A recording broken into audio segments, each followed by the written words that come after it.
Hello everyone, this is Dan Gramza and welcome to dangramza.com Market Studies for Thursday, March 20th. Well, what do we see here in the Russell? We see a market that's feeling comfortable about the game plan that the Fed laid out today that we talked about in the advanced video.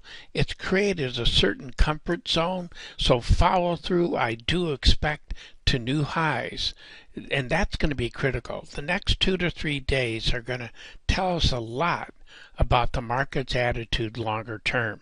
Now let's move on though, and let's see what's happening in other markets. When we look at what's going on in the British pound, bouncing on the lows, but can they follow through?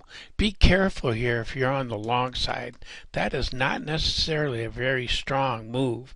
And the same thing holds true here in bonds. Be cautious on the long side. Right now, yields are expected to come down, and we do look for further movement to the upside in that market. And you know what's interesting too is crude oil. I think crude oil is doing what it should do, and that's not much. Look for a sideways move in that market. When we think about corn, well, we got some intentions coming out there, and it's looking pretty positive for what may get into the ground, but yet we still see some positive movements here. We're seeing what I call consistency of behavior at these lows. It implies they're buying the break and they want this market to go higher. But is there really the conviction to make that happen?